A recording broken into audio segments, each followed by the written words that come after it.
Hola, hoy vamos a hablar acerca del tercer elemento fundamental dentro de los costos de productos o prestaciones de servicio. Vamos a ver la primera parte de los costos indirectos de fabricación. ¿Qué son los costos indirectos de fabricación? Como lo hablamos hace unas clases atrás, pudimos observar que son aquellos costos necesarios, realmente importantes en el costo de un producto o servicio, pero que en realidad no pueden identificarse de manera clara en cada uno de los productos o servicios que la empresa realiza, lleva a cabo. Por ejemplo, dimos un buen ejemplo en ese caso, el arriendo de un espacio físico, de un taller, donde se fabrican varios tipos de productos. Y en este caso, el arriendo es un valor mensual fijo. Y la pregunta es, ¿cómo transmito ese valor de arriendo en todos los productos que ahí durante el mes se pueden fabricar? Estos pueden ser cientos, miles incluso. Para llevarlos a cada unidad es difícil que puedan ser identificados por cada una de ellas. Por lo tanto, este es un costo necesario, pero no es posible identificarlos de manera económicamente factible o viable, es decir, en cuanto a costo-beneficio. La verdad es que aquí es más costoso traspasar este gran costo indirecto a un producto. Y por ello, desde el punto de vista tradicional, este costo se distribuye entre los distintos productos que se fabrican durante el mes o durante un periodo en esta empresa. Hay otros costos indirectos de fabricación también, como se ve en la pantalla, tenemos materia prima indirecta. Ejemplo, fabrico una polera, lo vimos en las clases anteriores. La principal materia prima directa de la polera es la tela, eso es materia prima. Pero quizás, y obviamente, hay que coser la polera y eso implica hilo, pero ese hilo no se puede identificar tan claramente en la polera y de una manera beneficiosa en cuanto a costo, porque realmente al coser la polera pueden haber mucho hilo que se desperdicia. En el caso que yo considere materia prima directa, debo costear cada pérdida, cada elemento que forma parte del costo de ese elemento. Por lo tanto, para grandes empresas sobre todo, ese costo pasaría a ser costo indirecto de fabricación, es decir, el hilo sería un costo indirecto. Importante hacer notar que en el caso de aquellos costos, materias primas específicamente, materias primas que en algún minuto la empresa o un pequeño emprendedor pueda llevar directamente, puede identificar claramente y no sea considerado materia prima indirecta, sino directa, no es algo incorrecto. La decisión entre materia prima directa e indirecta está asociado a si yo puedo, como empresa, como fabricante, identificarlo directamente. Y por lo tanto, en un minuto quizás para una persona o para una empresa esto sea costo directo y para otra sea costo indirecto. Usted debe analizar específicamente si para usted es un costo directo o un costo indirecto. Y además hacer notar de que mientras más exactos sean los costos es mejor, pero también debemos pensar que también sea beneficioso realizar el costeo, no que sea un costo adicional el sistema de costeo o cómo yo costeo los elementos del costo. También tenemos dentro de los costos indirectos de fabricación aquellas manos de obra que si bien forman parte del área productiva, no son o no están relacionados directamente con la producción. Son necesarios, por ejemplo, el personal de aseo, el personal de seguridad de la planta productiva o del taller. Son personas necesarias dentro del taller productivo, por lo tanto dentro del costo del producto, pero en realidad no se pueden relacionar directamente a un producto o a un servicio. En ese caso entonces también deben ser distribuidos al producto. Y en ese caso entonces también serían costos indirectos de fabricación. Y como ya di el ejemplo, otros costos serían el arriendo, la luz y otros costos, depreciación de las maquinarias, por ejemplo, de las herramientas que usted tiene dentro del área productiva y que ocupa para todos los productos que fabrica y no puede asociarlos directamente a un producto. En ese caso, esa depreciación, que generalmente es una depreciación por vida útil, anual o mensual, usted debe distribuirla como un costo indirecto, porque no existe la forma económicamente viable de traspasarlo a un tipo de producto.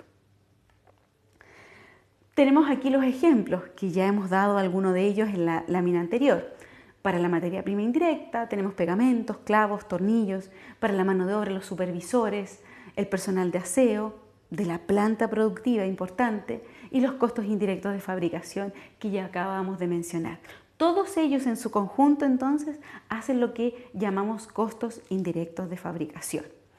Veamos aquí cuáles son las problemáticas relacionadas con los costos indirectos de fabricación. Lo que acabamos de ver un poco anteriormente específicamente con la materia prima. Dijimos, hay una decisión que tomar ahí de acuerdo a las posibilidades que tiene la empresa para costear de manera directa o de manera indirecta la materia prima. Si, como vimos anteriormente, si es costo beneficioso, si hay las instalaciones adecuadas para hacerlo, eso tenemos que observar. ¿Podemos o no podemos llevar el hilo, por ejemplo, los clavos, los tornillos, el pegamento de manera exacta y por lo tanto directa? Inventariar todo aquello, contar cuántos tornillos, cuántos clavos implican cada producto y por lo tanto determinar su valor exacto y considerar si ha habido pérdidas, desperdicios, se echan a perder algún tornillo, algún clavo, ¿lo puedo llevar a pérdida? Entonces tengo que tener claridad. Si eso es posible, puedo entonces, y tengo el tiempo y es beneficioso en relación a su costo, puedo llevarlo como directo. Si no, lo considero costo indirecto de fabricación. Segundo elemento, esto trae consigo, en algunos casos, esta distribución de los costos indirectos a que pueda existir una sobre o subvaluación en la distribución de los costos. Tengo que tener mucha claridad en cuanto a cómo se distribuyen estos costos indirectos, porque ahí es donde está la problemática principal. Si yo voy a asumir todos aquellos costos como indirectos, el arriendo, los tornillos, el pegamento, los supervisores, el personal del aseo, voy a tener una gran cantidad de valor de costo indirecto relacionado con todos los productos. Y voy a tener que distribuir ese costo, ese monto. Esa distribución debe ser muy minuciosa, debe considerarse claramente cómo voy a distribuirlos, porque puede provocar una mala distribución, una subvaluación o una sobrevaluación de esta distribución de los CIF y que va a traer con ello consigo a que yo valore de mala manera el producto terminado, cuando lo venda un costo de venta y por lo tanto va a afectar en el resultado de mi ejercicio y en la fijación de los precios. Puedo estar sobrevalorando o subvalorando el costo y a su vez la fijación del precio, si este sobre todo depende del costo. Entonces puede llevar a una inadecuada toma de decisiones la distribución de los costos. Considerar que este es un sistema, el que estoy mostrando, un sistema tradicional de distribución de los costos. Hay otros sistemas modernos sobre distribución que cambian la orientación. Entonces, para distribuir de buena manera estos costos indirectos, el sistema tradicional dice que se reparten en base a una base. Usted puede distribuirlo en relación a un elemento que sea de base para todos los productos que deben contener parte de este costo indirecto de fabricación. Si usted fabrica muebles, por ejemplo, en un taller, todos los muebles deben tener, por ejemplo, el arriendo de ese taller. Todos ellos deben tener ese costo. Pero ¿cuánto de ese costo deben tener? Dependerá de cuánto, por ejemplo, elemento base ocupen. Y ese elemento base es clave para poder distribuir de buena manera los costos. porque ese elemento base nos va a permitir determinar una tasa, un valor unitario por elemento de qué manera entregar esos costos. Veamos, por ejemplo, qué elementos base podemos utilizar. Aquí al final de la lámina dice, usted, por ejemplo, puede distribuir este elemento base en base a las horas hombre que se haya ocupado en cada producto o en base a la materia prima que utilice cada producto o en base al número de unidades. Todos esos elementos que están ahí en la lámina son correctos, son buenos elementos. Lo importante es que deben ser elementos que estén presentes, como dice la parte superior de la lámina, que estén presentes en todos los productos. Porque si yo voy a traspasar, por ejemplo en este taller, voy a traspasar a los distintos muebles que yo fabrico, todos esos muebles deben tener el elemento base. Por ejemplo, todos ellos deben tener horas hombre incorporada o horas máquina. ¿Por qué? Porque si no las tienen, cuando yo traspase el costo, alguno de ellos no va a incorporar el costo indirecto de fabricación del arriendo o el total. Entonces es importante que ese elemento esté presente. Además que sea fácil de identificar, porque yo voy a tener que observarlo en cada uno de los productos o servicios que yo esté fabricando. Por lo tanto, deben estar presentes y ser fáciles de identificar. Y además, deben medir la importancia relativa de cada elemento.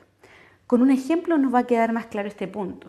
Si yo fabrico dos muebles, por ejemplo, una silla pequeña y un gran mueble de madera, por lógica yo pensaría que el gran mueble debe tener más costos indirectos. Me toma más tiempo, está mayor cantidad de horas e incluso de días dentro del taller. Por lo tanto, cuando vimos el ejemplo del arriendo, debería contener una parte mayor de costos indirectos de fabricación, el mueble grande. ¿Por qué? Porque ha implicado más trabajo. En cambio, la silla pequeña, decimos nosotros, en general, estoy dando una generalidad, hay excepciones por supuesto, debería tener menos costos indirectos de fabricación. Entonces, el elemento base que yo utilice debe reflejar aquello.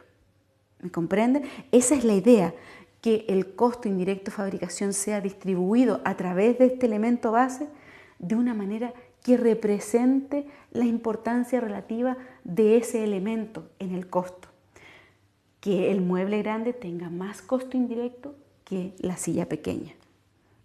Entonces es importante la elección del elemento base, que cualquiera de estos que nombramos puede ser un elemento correcto. Entonces hasta aquí, en esta primera parte, hemos visto qué son los costos indirectos de fabricación y cómo yo puedo distribuirlos a través de este elemento base, que es la clave en este sistema de costeo tradicional. Muchas gracias.